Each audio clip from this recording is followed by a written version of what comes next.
Ya untuk selanjutnya untuk pertanyaan ke-8 kalau tidak salah, saya mengambil pertanyaan apa itu globalisasi. Konsep globalisasi dapat dengan mudah dipahami melalui pemenggalan kata global dan sasi. Kata global merujuk pada lintas batas, dan kata sasi merujuk pada perubahan atau proses menjadinya sesuatu. Untuk mempermudah mengingat globalisasi dapat diartikan secara singkat sebagai proses perubahan sosial pada skala lintas batas maksudnya. Globalisasi mengacu pada suatu kondisi perubahan sosial di mana negara, wilayah, dan masyarakat saling terkoneksi satu sama lain, baik itu dalam bidang ekonomi, politik, serta sosial budaya. Kemudian globalisasi merupakan suatu fase perubahan yang dialami oleh masyarakat di berbagai penjuru dunia. Ciri khas dari era globalisasi yaitu semakin kaburnya batas-batas geografis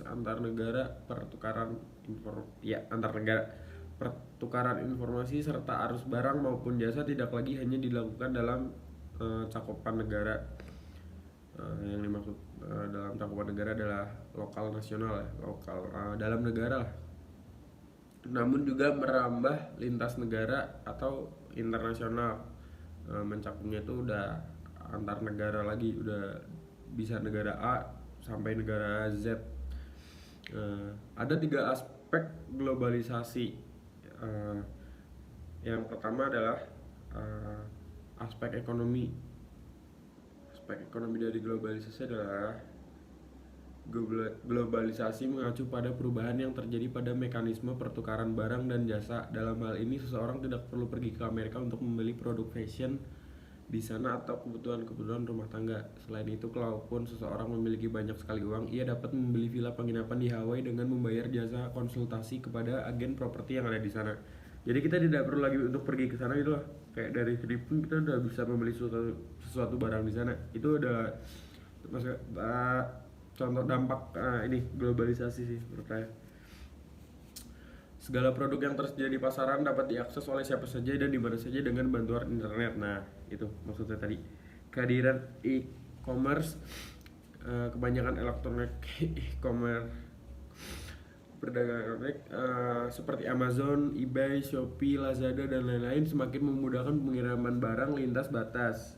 Memesan sepatu yang sedang tren di Eropa hingga memesan produk kecantikan milik idol K-pop di Korea sangatlah mudah dengan mekanisme pengiriman internasional yang ditawarkan oleh situs e-commerce ini.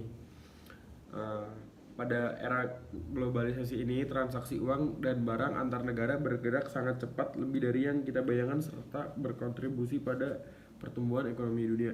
Nah, kemudian yang kedua ada aspek politik. Aspek politiknya, globalisasi membawa pengaruh besar pada arah kebijakan politik negara-negara di dunia.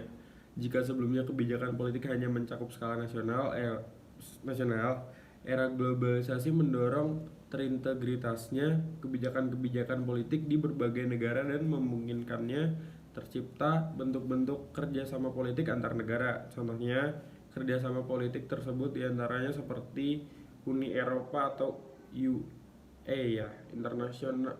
Kemudian ada International Monetary Fund tulisannya IMF.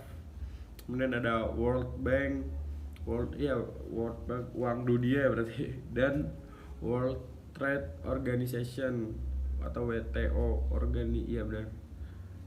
Kemudian pada aspek politik, globalisasi juga ditandai dengan berprosesnya aktivitas politik yang mempromosikan nilai-nilai universal pada skala global. Nilai-nilai universal tersebut diantaranya seperti hak asasi manusia, kesetaraan, pemarsalaan lingkungan, dan lain sebagainya.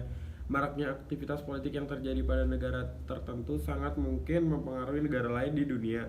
Hal ini khususnya dipengaruhi oleh kehadiran media massa. Konsekuensi dari hal tersebut yaitu terjadinya fenomena gerakan sosial pada level global yang dilakukan oleh warga masyarakat guna mempengaruhi kebijakan pemerintahan tertentu. Yang kemudian ada aspek sosial dari sosial budaya. Pada aspek sosial budaya, konsep globalisasi merujuk pada proses terintegritasnya gagasan, nilai, norma, perilaku, serta cara hidup sosial kemasyarakatan.